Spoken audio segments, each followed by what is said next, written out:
Ladies and gentlemen, welcome to the worst calendar month of the NBA season, August. Not much going on, but hey, we're here. We're here. I feel like this is the month where a lot of fake hope begins. A lot of dreams and aspirations tend to unfold. Do you have any start to form? Do you have any wishful thinking for I know you don't have a team, which is always ironic, but do you have any basketball fan here? Any hopes and dreams for any specific team or player this year? I actually wanted to hopes and dreams for any specific player. I mean, I know it's just a pro-am game, but it's scary times coming in Atlanta. Man said, okay. I think it's scary times coming in Atlanta. That's the first thing that kind of stood out to me. We got to see, this past weekend, Trae Young, Murray, and Collins just put on a great performance. And it just reminds me that, this is the first time Trae Young actually has a legitimate, number two option. I think John Collins, could play the number two option, but I think he's going to be better suited playing this third option role with the Atlanta Hawks.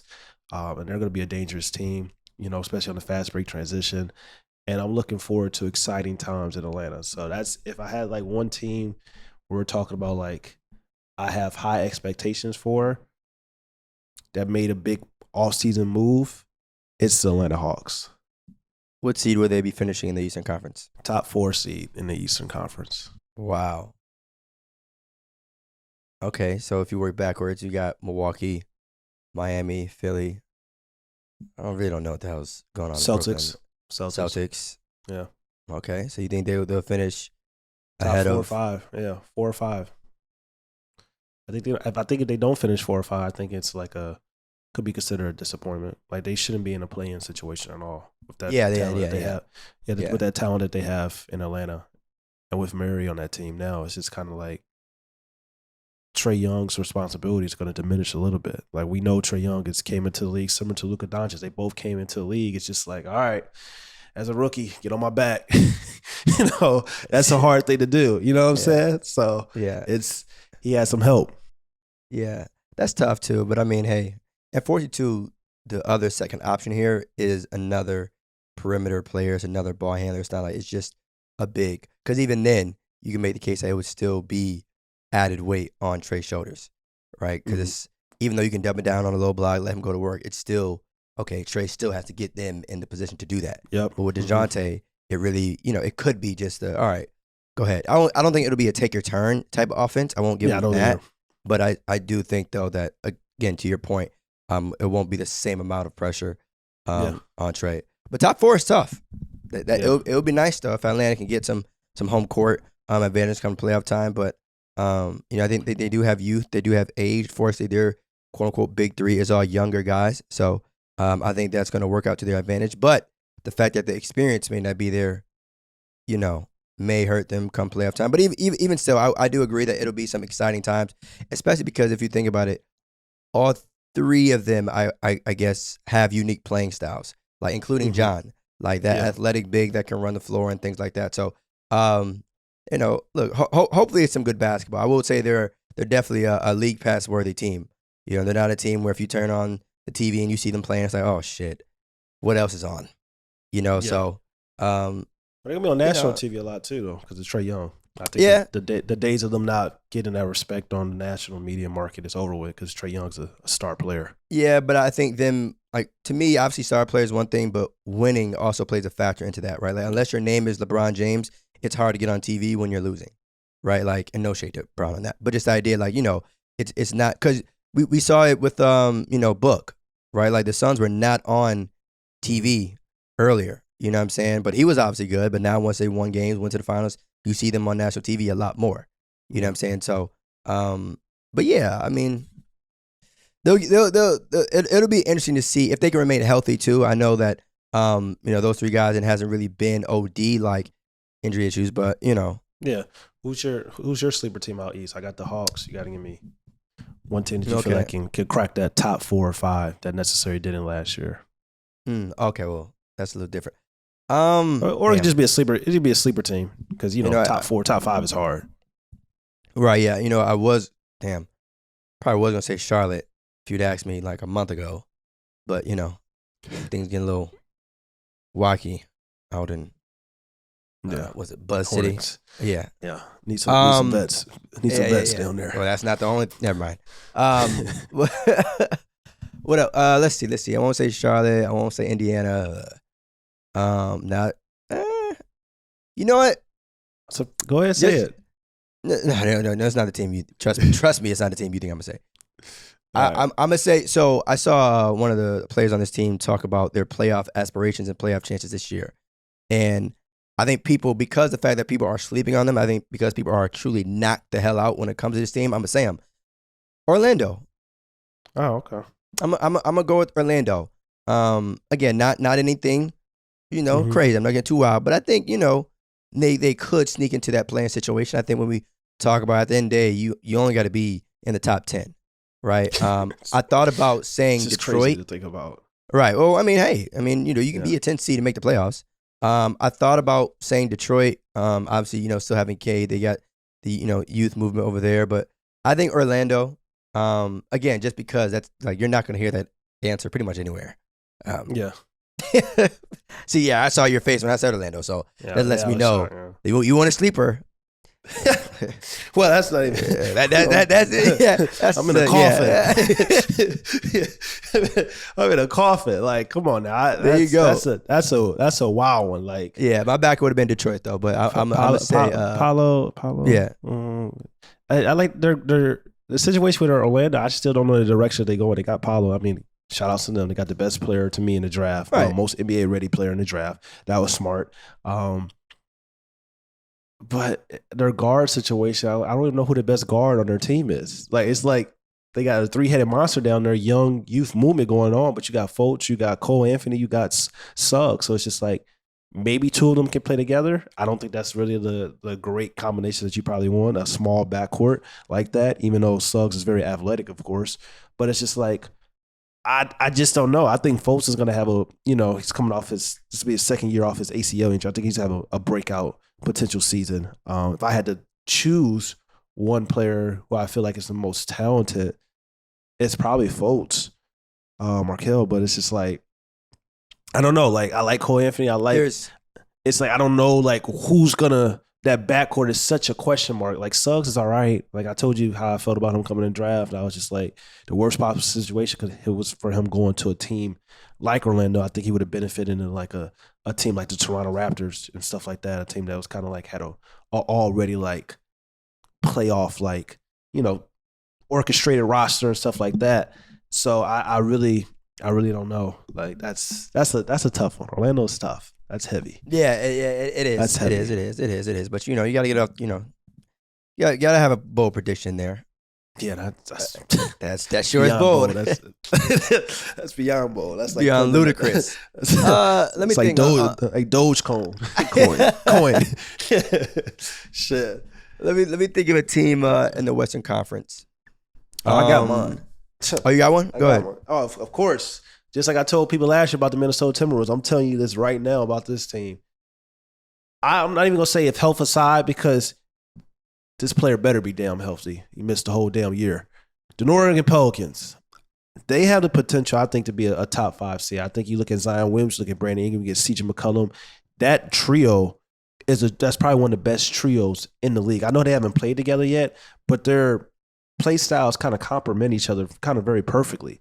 My only thing about the Orleans Pelicans are who's going to run the show. I think, once again, I've said this for years, Brandon Ingram needs to be the guy that you run your offense through. Zion can do everything else, the rebounding, the point, center sometimes, whatever the case may be. But it's just like he doesn't need to be like, you don't need to be running your offense like through Zion. But then you got CJ McCollum, a bucket getter, combo guard that can do a lot of great things. I think we're in for a breakout season for the Orleans Pelicans. In top 5, top 4, top 5 may be a little heavy to some, but like at least I feel like they're gonna be in the playoffs, like not in a play-in situation. That's how talented that is. That's how much confidence I have in the Orleans Pelicans. Similar to how I feel about the Minnesota Timberwolves, I feel the same way about the Orleans Pelicans. Is this you giving a poverty franchise credit? Or in your definition, poverty franchise, not me. Wow. No, I mean, you look at the pieces. You look at the pieces. Go. So they're here. I mean, Zion Williamson, like I said, I'm not even gonna say health aside because like he missed the whole year. Like you better be healthy. You know what I'm saying? You've been off for a whole year. I don't know like about that, injury situation or things like that, but it's just kind of like it wasn't like he probably could have came back. It was more so like protecting him and making sure like, yo, we want to make sure you're 100% right. Like he was good enough to come back, but it's just like with the organization, all that money he getting, the jump man brand, they're like, well, let's make sure that he's 100% healthy. But this is a guy that averaged 26 points per game, shooting like 60% from the field. They're adding that to their lineup. Then they play in a play-in situation. They almost beat the number 1 seed. Brandon Ingram people talk about like, we talk about all the time about guys 25 and under. Brandon Ingram is criminally underrated because he's, from a talent perspective, he's eye to eye with all those guys. He just hasn't had the right amount of success, but he's cold. 3-level scorer, 2-way defender, like can pass the ball. Has an all-around complete game. This brother is a superstar in the making. So, New Orleans Pelicans, you heard it here first. I'm not mad at it. You got 3 guys that can put the ball in the hoop. I mean, usually that turns out well. Now, the defensive side of the floor, we might get a little curious. But, I mean, hey, anytime you got guys in the league that can score, I'm with it. I mean, you talk about a team that, made it to the playoffs, did something to the Suns, and now you can make the case that they are about to add their best player. And I say make the case because I've, Zion versus BI, whatever. Either way, anytime you add Zion, I like those chances. Now, I'm going to say a team, you may disagree with this because of what they did last season. And I do, again, have a backup team, similar to the way I did with the Eastern Conference. That's fine. My team is going to be the Memphis Grizzlies. And I say that because, right. But I say that because a lot of people may feel like they got lucky. A lot of people may feel like they talk too much shit. A lot of people feel like they still have something to prove. A lot of people may feel like, hey, at the end of the day, y'all really still ain't done shit. You know what I'm saying? Just truthfully speaking, even though Ja had a great and fantastic year, even though they made some noise and all that, I think the idea of repeating it's something to be talked about, right? The idea of consistency, because we talked about the Knicks, right? That one year they had a great year, had home court, and then so that's why I'm saying the Grizzlies. So was last year a fluke? Was last year a representation of like, oh, they're here? This is who they're going to be. Because, in the heat of the moment, everybody get excited over one. Yeah. Not what I'm saying? I was right in front. But I was right in front, just like the Knicks. Like, come playoff time, we know what's about to happen. So the Memphis Grizzlies, I told people all year long, I was like, all right, second round exit. Nice story. Great team. But I think it's a little bit different, though, because of who it was that they lost to. Right, they lost to the eventual champions. They didn't lose to, no shade, like the Knicks. They didn't lose to the Hawks. That's not the same thing, right? So again, my thing is, let us know what it was last year. Let us know if y'all here or y'all just because that's nothing too, right? Yeah. Just like because some teams just surprised the league. That's why they were able to perform so well, right? Some teams they just caught the league on notice. Is that who the Grizzlies are, or are we ready to say they're here for the next few years to come? I'll say this: the reason why I said like the Golden State Warriors, when you look at the playoff landscape. I was so confident. I was just like, once we got to like the final 4 teams, because I was so confident, I was just like, Phoenix is gone. Phoenix was the only team that I thought was like, it could have been a battle for the Golden State Warriors. Even with the Memphis Grizzlies, they played the Golden State Warriors. I felt like it was going to be, 5-6 games with Ja healthy fully or not. So I will say, I believe the Memphis Grizzlies kind of benefited for last year's lack of success for other teams and also injuries. The Denver Nuggets are going to be better. The Los Angeles Clippers are going to be better. Those are 2 teams right there. I can tell you this right now. If everybody is healthy, knock on wood, of course, the Memphis Grizzlies aren't better than the Denver Nuggets or the Los Angeles Clippers. Those are 2 teams right now. If I was a betting man, I had to bet all my money, and I'm going and like, I'm betting on a playoff series, Memphis versus Denver Nuggets, Memphis versus Clippers, and both teams are healthy. I'm taking the latter. I'm taking Memphis. I'm taking the Denver Nuggets and I'm taking the Los Angeles Clippers over the Memphis Grizzlies any day, because even though I know the Memphis is coming off they were top 2 seed in the West this year, so it's just like great story, like you said. But it's other teams. I was even talking about throughout the year. I was like, if the Lakers make it to the playoffs and then make it to the first round, they possibly have to play the Memphis Grizzlies or something, get the 7th seed or something. I was still talking about like I would have probably picked them over the Memphis Grizzlies. So I've never been truly high on the Memphis Grizzlies because I feel like they haven't done nothing and they're a young team. So this is a great like debate because you feel like, yo, they have something to prove. Is it a fluke or can they be consistent going forward? I would say they'll still probably be a top 4 to top 5 seed. Before it's me thinking like, yo, like some people were talking about, could they be a sleeper to go to the Western Conference Finals and possibly the NBA Finals? I'm going to have to see how this year play out. But as of right now, no to me. I would say the good thing for them is that they don't fear anybody, right? They will literally play who's in front of them and, let's do it. But I mean, from a longevity standpoint, obviously they don't have that to their case. But at the same time, the two teams that you've mentioned, the Clippers as well as the Nuggets, even though they have great players and, on paper they may be better than the Grizzlies, they still had injuries last year. So I can't come out and fully say, all right, they're definitely just going to, get shit together and make it to the finals. Because we've seen, like, we've had expectations for certain teams beforehand that didn't map out. And so obviously Kawhi and Paul George have played together. Like, obviously Jamal and Jokic have played well together. But anytime injuries are involved, we still got to take a step back and pause. And at the same time, the Grizzlies, to my knowledge, off the top of my head, don't really have any type of crazy injury history that would make me feel like, all right, well, except for their star player, like he jumps in the air, like he needs to learn a lot of hand laying and stuff like that. So that's what I'm saying. Like he's the guy. When we talk about potential injury risks, it always seems like it's Ja. You know what I'm saying? So that's enough. That's something to be worried about as well. Well, injury risk versus, I mean, like having already a serious injury. And even if you want to run with that case, right? The Grizzlies were still winning without Ja. Now, again, I am not on the bus of they're better without him. Hell no. But at the end of the day, they still were winning without him. Yeah. So because that's right. So because that's the case, it's like, well, shit. I mean, it ain't too crazy to think that they may be able to do it again. Now, again, the only thing that they have against them is whether or not they are going to surprise people anymore, and that is out the window. Like the target is on your back now. Yeah, I think it's like you said. I don't think they're gonna. It's no element of surprise. They're not gonna be, we went to the play-in team. We were playing team. We went to the playoffs one year. Now we're a top 2 team in the West. It's kind of like similar to I feel about.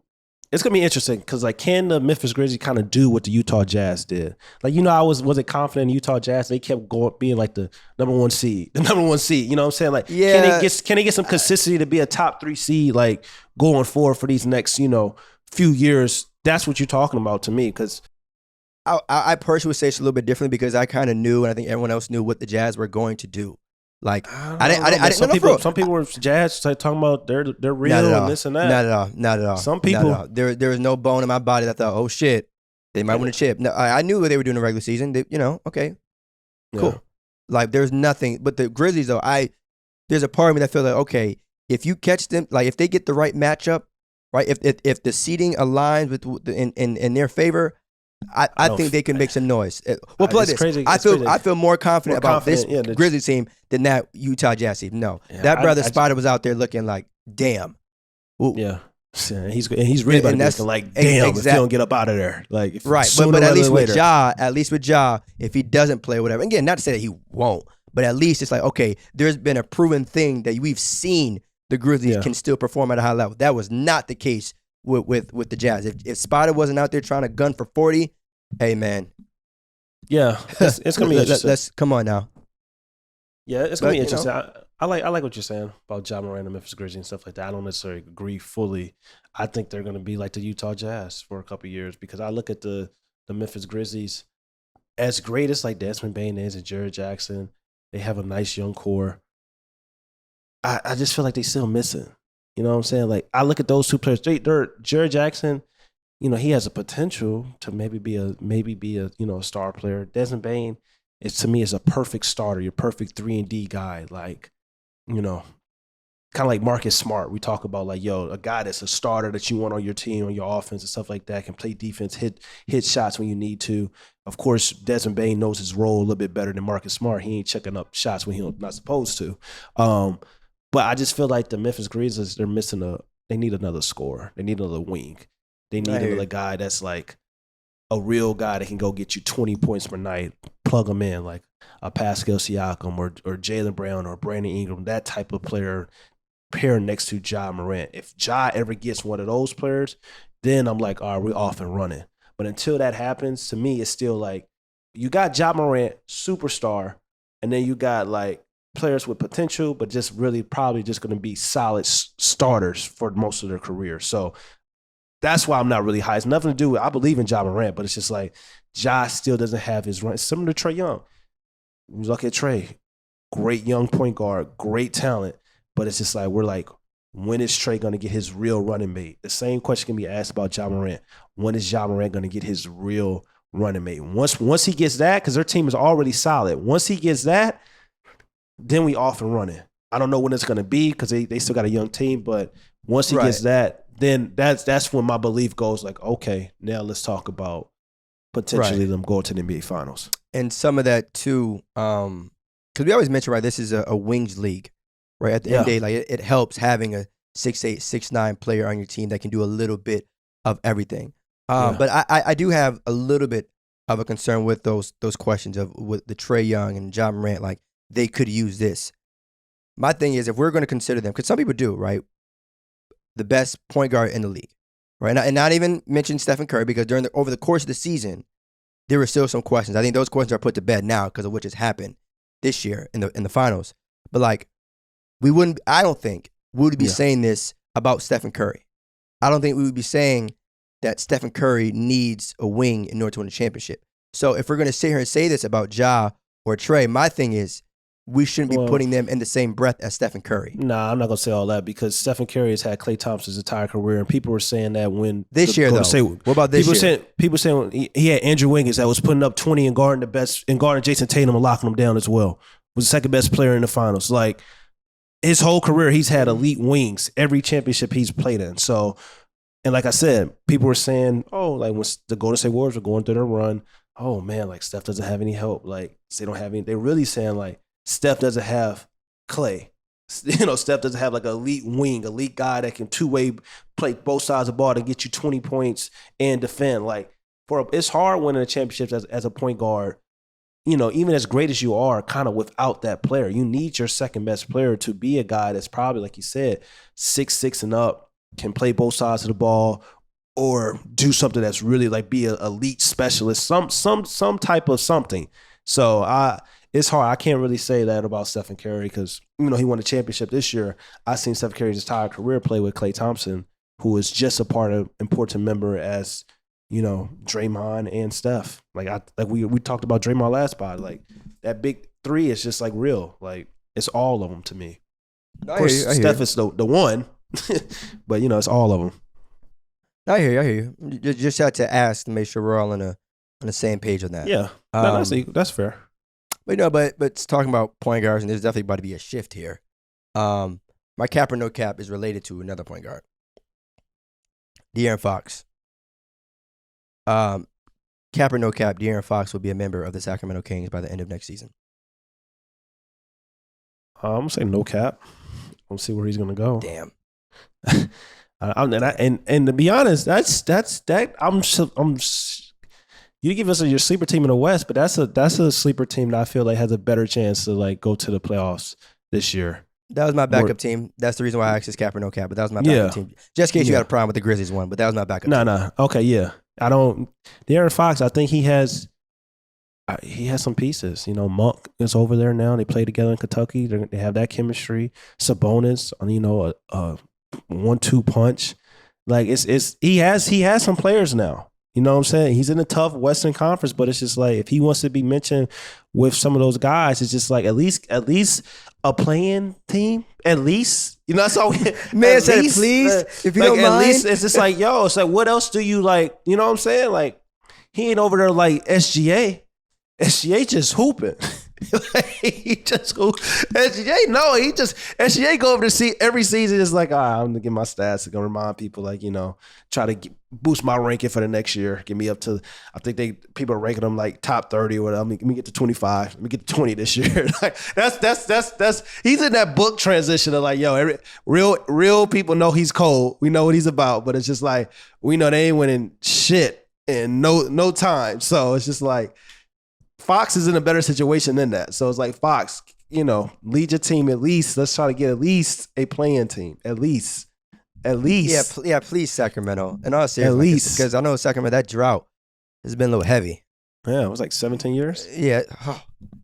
Yeah, that's nasty. The only team, I don't think the only team that make the playoffs. And the damn offs we talking about here, too. We're not even talking about, Western Conference Finals drought or NBA Finals drought. Make the offs. Yeah, be a top 8 team. My goodness. Yeah, rise above it. Sacramento Kings are starving. Nasty times. Oh, man.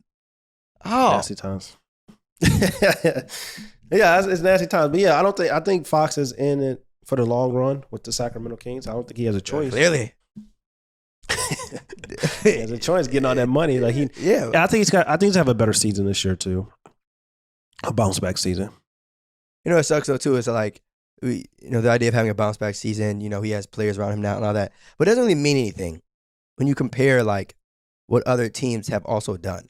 So I feel like this league isn't about just getting better. Right? That's important. I'm not taking anything away from that, but it's like it also matters how you measure against your opponents. Right? That's true. Yeah. If you score 150 points in a game, that sounds nice, but it doesn't matter if the other team scores 151. So it's like, what exactly? Like, how do y'all line up against other teams? And to be honest with you, Sabonis was a nice ad. I know a lot of people got on Sacramento's case about that, but let's not make it seem like Sabonis is just, he's a good basketball player. Like, he's a very good basketball player. So, but now, are we making the playoffs? Huh? That's true. And I think that's people. I think people tend to forget that too. I'm glad you brought that up. There, it's like, because so many times people talk about like, oh, we got better. All right, let's look at the field. Like, are you getting okay? You got better. You better roster than last year.